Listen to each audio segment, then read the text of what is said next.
Oke, santri semuanya, saya ulangi sekali lagi ya bahwasanya untuk reaksi-reaksi yang ada di katoda ini ya dia dipengaruhi oleh jenis kationnya ya, jenis kationnya dalam larutan seperti itu ya.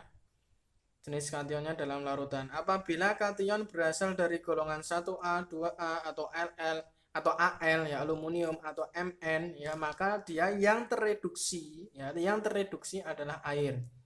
Ya, jika kationnya adalah ion H+, maka yang tereduksi adalah H+-nya itu tadi menjadi H2 atau hidrogen. Nah, apabila senyawanya berupa lelehan, ya kalau di sini kan berupa larutan, di sini berupa lelehan, maka dia yang tereduksi adalah kation-kationnya. Ingat, di sini yang berpengaruh terhadap reaksi di katoda ya adalah jenis kation. Jadi jenis kationnya saja itu yang berpengaruh di reaksi katoda. Nah, kemudian selanjutnya bagaimana reaksi-reaksi yang ada di anoda. Hapus dulu. Oke. Nah, yang kedua. Oke. Yang kedua adalah kelihatan ya, reaksi di anoda. Reaksi di anoda. Berarti kalau katoda itu di belakang, berarti anoda yang mana? Kalau katoda itu yang depan, berarti anoda adalah yang belakang. Ya. Yang belakang. Atau di sini kalau yang katoda adalah kation, berarti yang berpengaruh adalah kalau katoda adalah kation, kalau di anoda berarti yang berpengaruh adalah apa? Anion. Ya, walaupun tidak hanya anion saja ya. Jadi gini, ya. Kalau di reaksi di anoda ini kan oksidasi ya, oksidasi. Jadi ya, reaksi oksidasi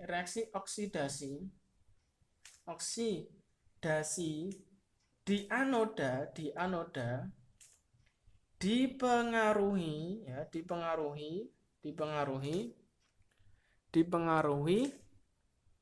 oleh jenis elektroda.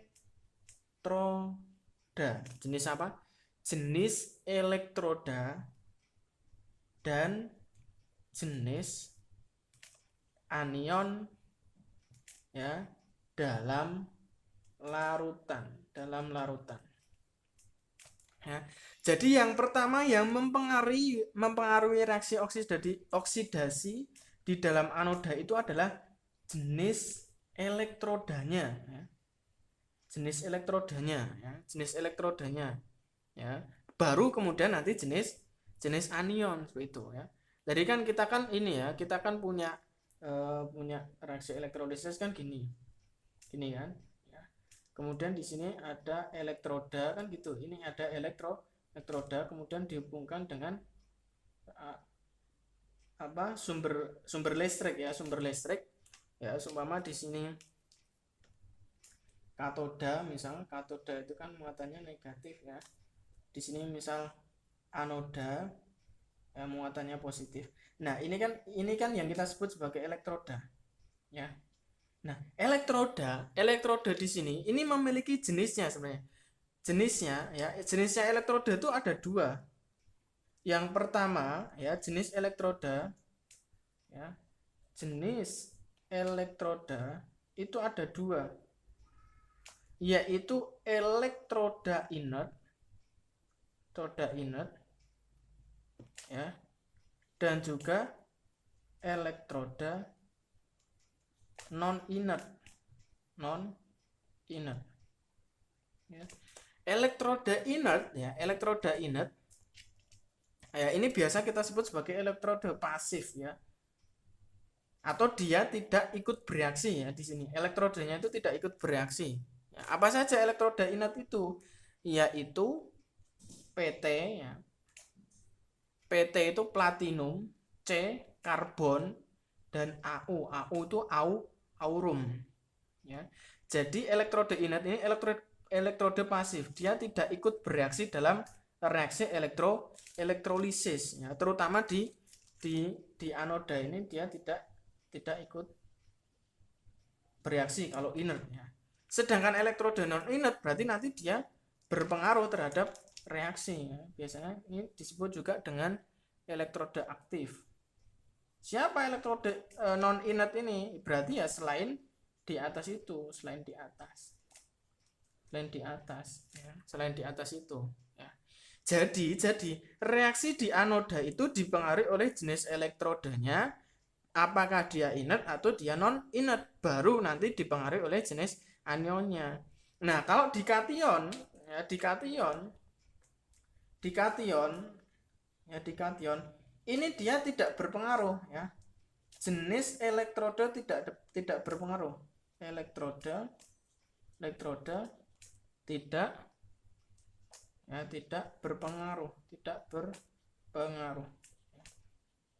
berpengaruh ya. Jadi nggak usah bingung, aturannya sama dengan yang saya jelaskan tadi ya. Jadi nggak usah bingung. Yang jelas di sini jenis elektrodanya ini mau inert maupun tidak inert, ya udah aturannya sama seperti yang tadi yang sudah saya jelaskan kan gitu ya. Nah, beda dengan reaksi di anoda ya. Reaksi di anoda ini pertama kali dipengaruhi oleh jenis elektrodenya. Apakah elektrodenya elektroda pasif atau inert? Dia dari PT ya, platina ya, platinum, karbon atau aurum atau emas ya.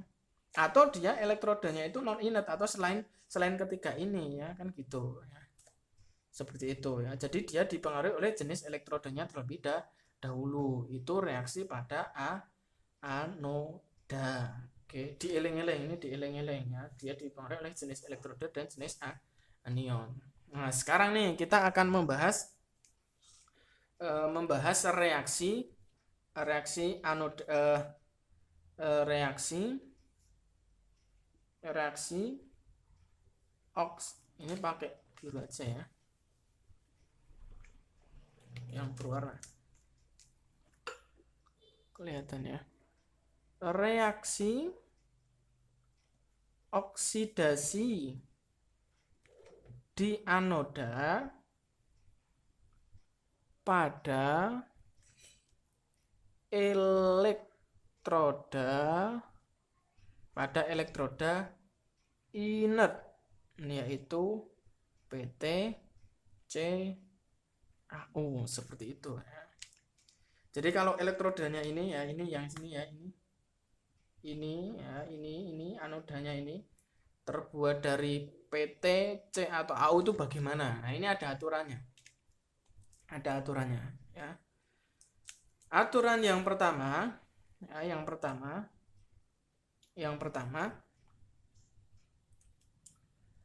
apabila anion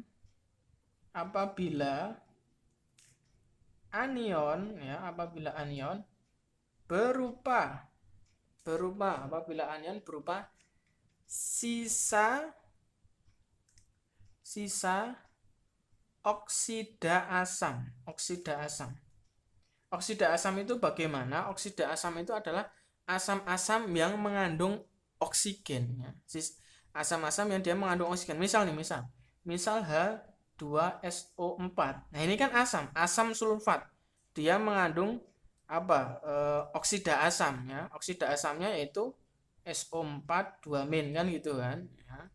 Kemudian ada nanti mungkin CO 32- ya, PO4 3- dan seterusnya ya.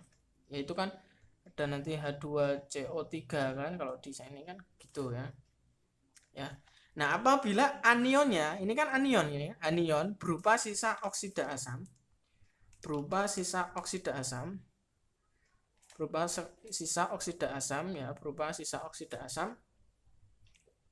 ya. Maka ya, merah aja ya. Maka yang teroksidasi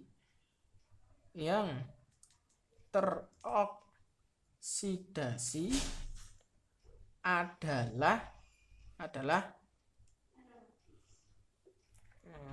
air. atau H2O. Jadi apabila anion berupa sisa oksida asam, ya, ingat oksida asam itu ya asam-asam yang mengandung oksigen ya, misalnya SO H2SO4 ya, oksida asamnya SO4 2- kan gitu. Maka yang teroksidasi adalah airnya. Jadi air ya, air nanti yang dia yang teroksidasi kayak gitu. Reaksinya bagaimana? Reaksi di anoda, ini anoda dari air H2O ya teroksidasi menjadi asam H+ ditambah oksigen seperti itu ya. Tinggal kita samakan ya. Di sini H+-nya ini adalah 4, yang di sini 2 karena kan O-nya kan biar sama 2 berarti kita kali 2 hanya ada 4. Kemudian untuk menyamakan muatannya berarti di sini ditambah 4 elektron. Itu. Saya ulangi, jadi apabila anion berupa sisa oksida asam. Sisa oksida asam itu adalah contohnya di sini SO4 2- ya.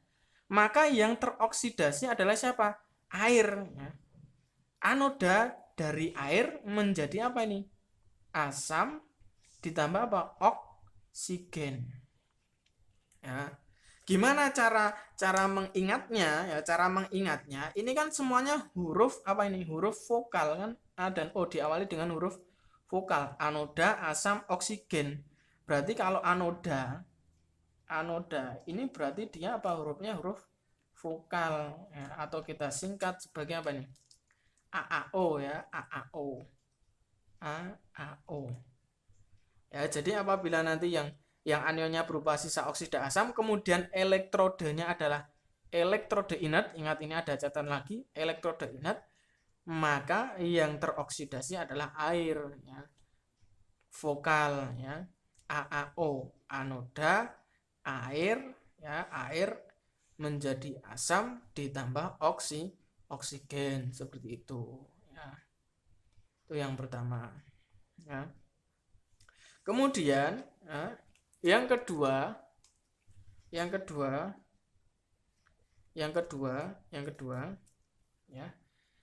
apabila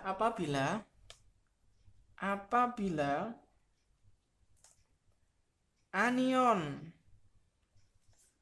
berupa basa ya, berupa basa atau berupa OH-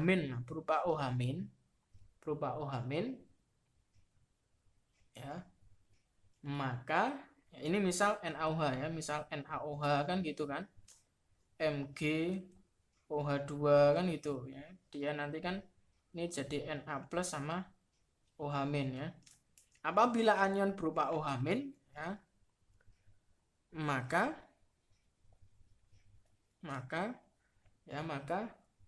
yang teroksidasi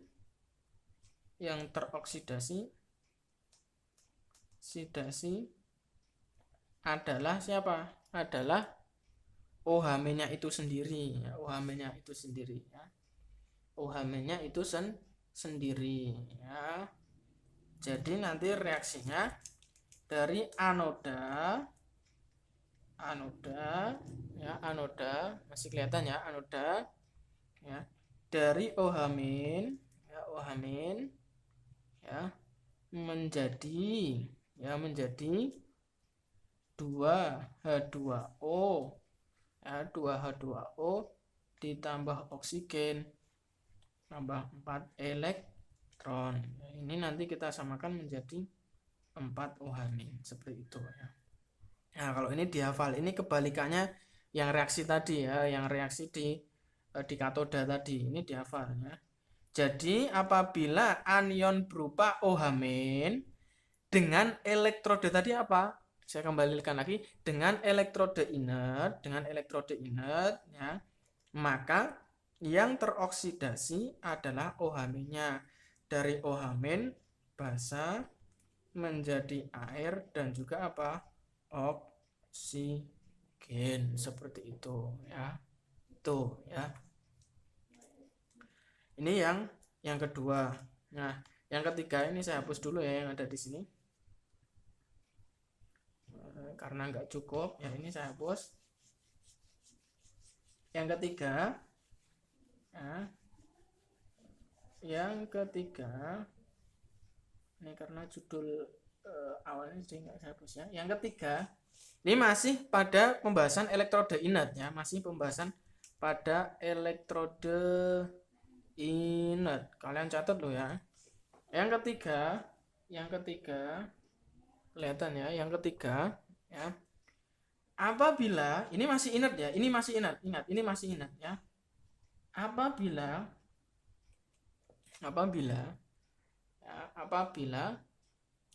anion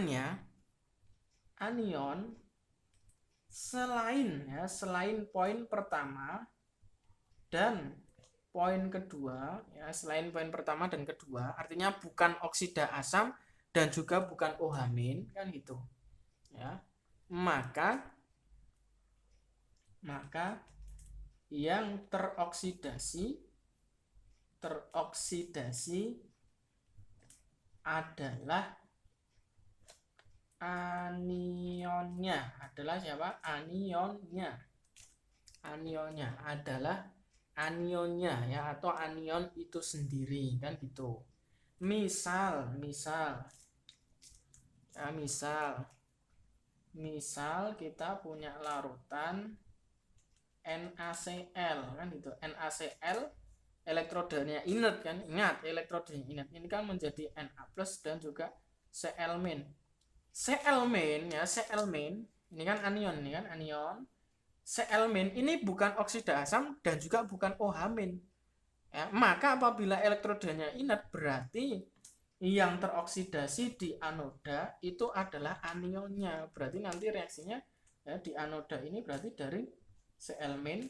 Ingat oksidasi itu dia melepaskan elektron ya, menjadi ya, Cl2 ini semua tambah 2 ditambah 2 elektron. Artinya di anoda ini dari Cl- ya menjadi Cl2 sambil melepaskan 2 elektron kan gitu ya. Seperti itu. Ya, itu adalah aturan-aturan yang ada di pada elektrode inert. Itu ada 3 ya, hanya ada 3. 1 berupa oksida asam, berarti yang teroksidasi adalah air. Apabila anion berupa OH- maka yang teroksidasi adalah OH-. Sedangkan apabila anion selain poin pertama dan kedua, maka yang teroksidasi adalah anionnya. Ingat, dengan syarat elektrodenya adalah inert. PT, C, atau AU seperti itu ya. Oke ya. Yang selanjutnya ya. Ini tolong dicatat dulu ya. Ya. Catat dulu. Saya hapus yang selanjutnya.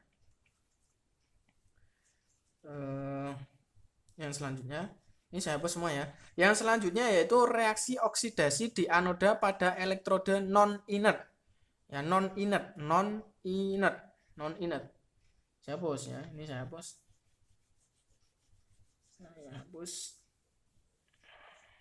Oke, ya, selanjutnya yang B tadi udah dicatat ya, kalian pause saja.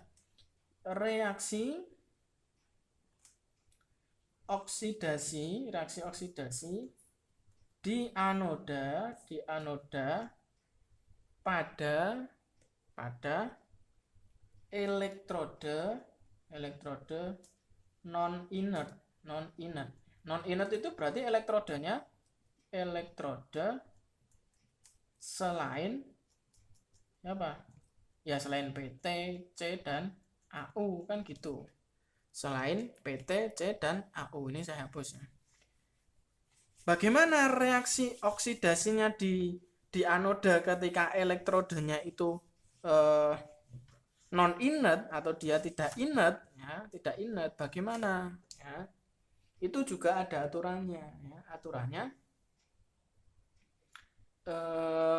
gampang nih, aturannya cuma 1 ya, gampang ya. Aturannya ya,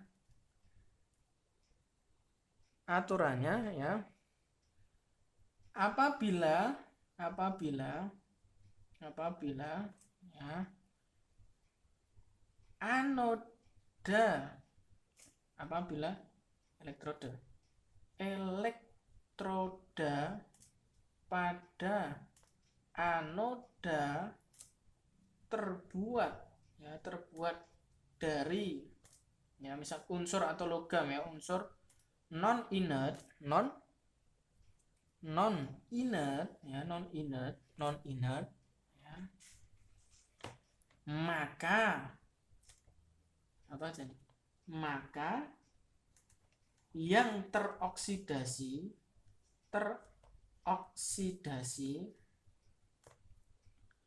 adalah anoda itu sendiri ya. Anodanya itu sendiri. Saya ulangi lagi ya. Jika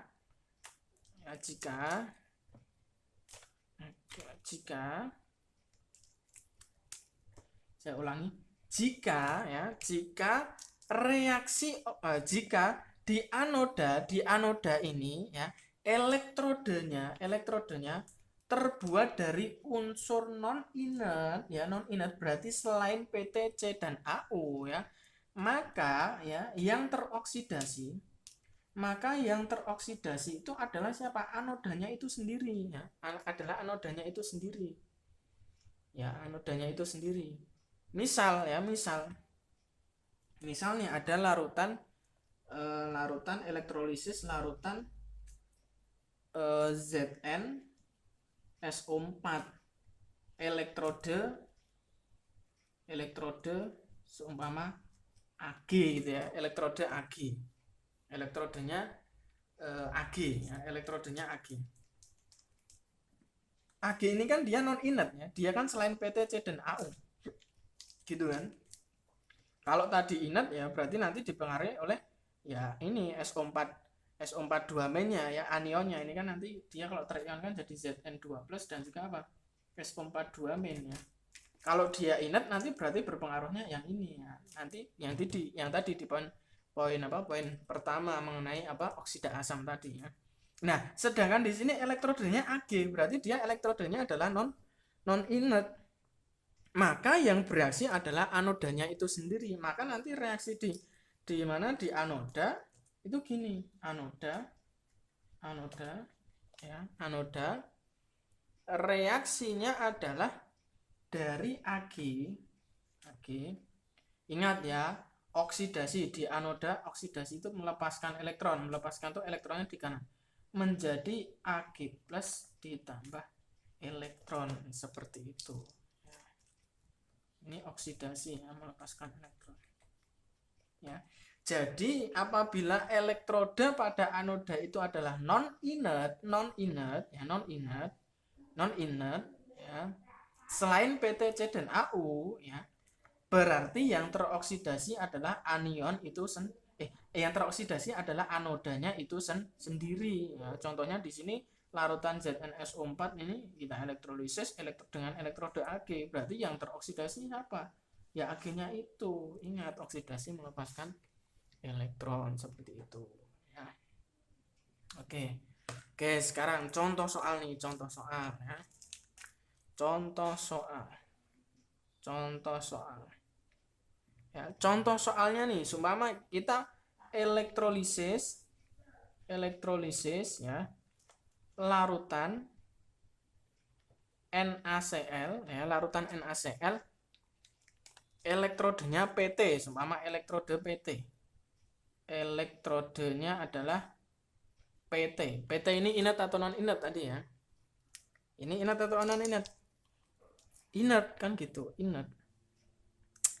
Kalau ini terion nanti dia larutan, namanya larutan kan dia aqueous ya, aqueous kan gitu, aqueous, dia akan terurai menjadi Na+ dan juga Cl-. Nah gimana reaksi di katoda dan juga di anodanya gimana kan gitu ya. Kita lihat kembali lagi ke peraturan yang tadi, kalian nyatet nggak ya? Dicatat ya. Di kation ini tidak dipengaruhi oleh jenis elektrodenya, mau jenis elektrodenya inert maupun non inert tidak berpengaruh. Yang berpengaruh adalah jenis apa? jenis kation. Ingat di katoda ini, katoda ya, sorry, ini katoda bukan kation, katoda. Yang berpengaruh adalah jenis kationnya. Jenis apa? Kationnya.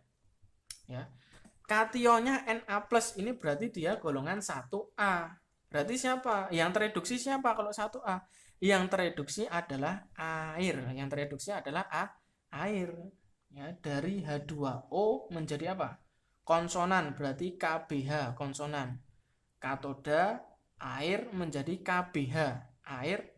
K-nya katoda, B-nya adalah basa, OH- ya, ditambah dengan apa? KBH, hidrogen. Tinggal kita samakan ya.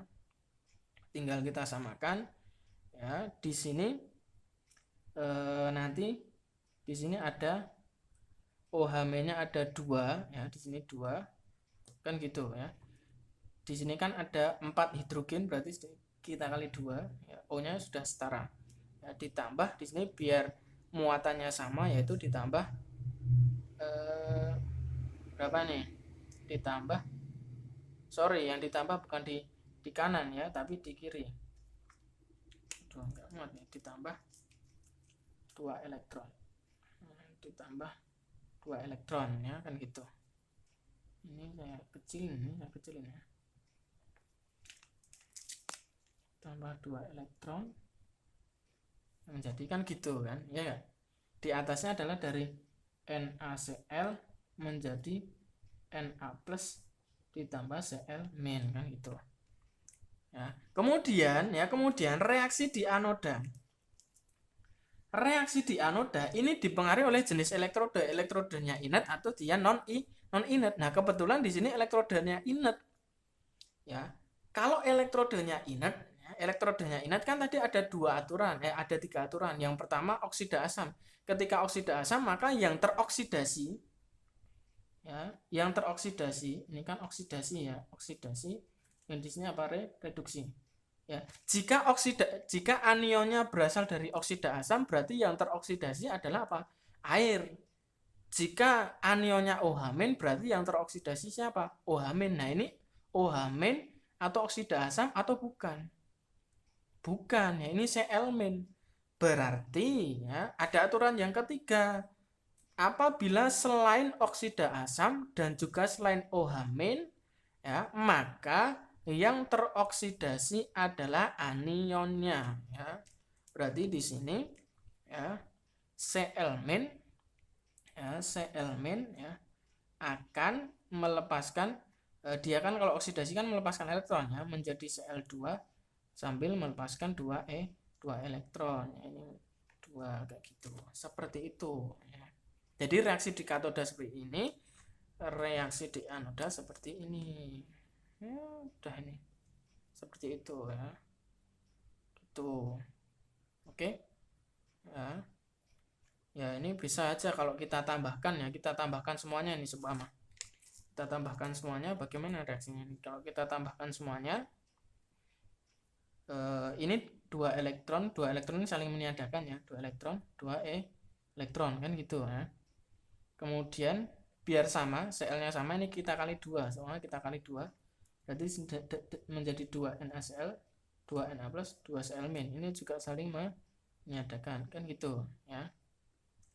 Berarti reaksinya menjadi 2 NaCl ditambah 2H2O menjadi 2 Na+ ditambah 2 OH- ditambah Cl2.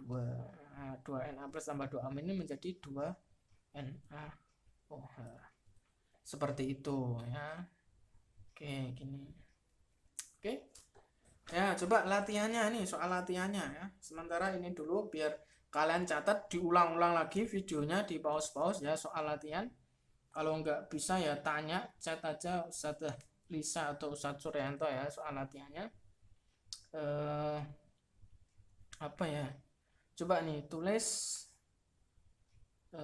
reaksi elektrolisis. Tulis reaksi elektrolisis ya Lelehan. Ya udah larutan dulu aja. 2, oke, saya kasih 2 soal ya. Yang pertama, larutan apa ya? Larutan oke. MgCl2 elektrode grafit ya. Grafit ini adalah C.